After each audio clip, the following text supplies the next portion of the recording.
ప్లేస్లో ఎటు పోవాలి నువ్వు?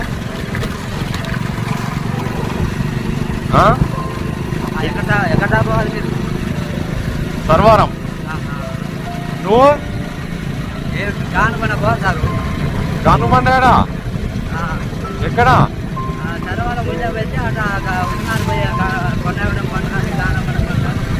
ఎంత దూరం ఉంటుంది? ఈంచి 10 కిలోమీటర్లు ఉంటుందా?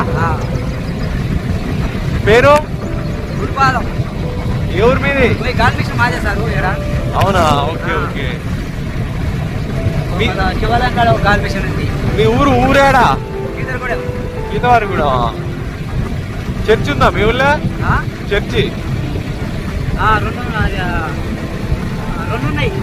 వెళ్తారా మీరు? ఎందుకండి? అవునా? ఓకే. ఆయన తెలుసా దేవుని గురించి? యేసు ప్రభు గురించి తెలియదా కొంచెం కూడా? అవునా?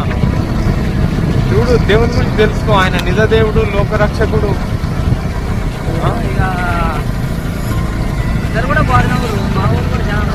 మరి అట్లా తెలుసుకో నువ్వు. ఆయన అందరు ఆయన దగ్గరికి ఎందుకు పోతురు, అసలు ఏంది అనేది తెలుసుకో. సరే, ఆయన దగ్గరికి వెళ్ళు. అట్లా మనకి ఇది శాశ్వతం కాదు. మనకు ఈ లోకం శాశ్వతం కాదు కదా. సో పరలోకం అని పైన ఉంటది ఒకటి. పరలోకం మనకి చచ్చిపోతే అక్కడ పోవాలి.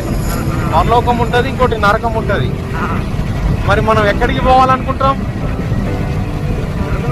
ఇప్పుడు మనం చచ్చిపోతే స్వర్గానికి పోవాలనుకుంటామా, నరకానికి పోవాలనుకుంటామా? కదా. మరి స్వర్గానికి పోవాలంటే ఆయన దగ్గరికి పోవాలి ఫస్ట్. ఇక్కడ ఇప్పుడు ఆయన దగ్గరికి పోయినట్లయితే నిన్ను స్వర్గానికి తీసుకెళ్తాడు. పరలోకం అదే నిత్య రాజ్యం.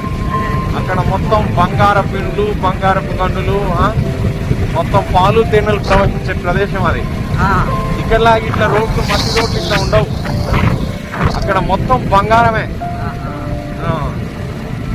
అట్లా అక్కడ పాలు తేనెలు ప్రవహిస్తాయి. అది మనం ఇప్పుడు చచ్చిపోతే ఇంకో లోకం అంటూ ఒకటి ఉంటది. అందరూ ఏమనుకుంటారంటే, అరే ఇక్కడ ఉన్నంత వరకే, తర్వాత ఆ పక్కడోడు చూస్తాడు అనుకుంటారు. కానీ అసలైంది అక్కడ ఉంటది. అర్థమైందా? అసలైన కథ అక్కడ ఉంటది అన్నట్టు. సో ఇప్పుడు మీరు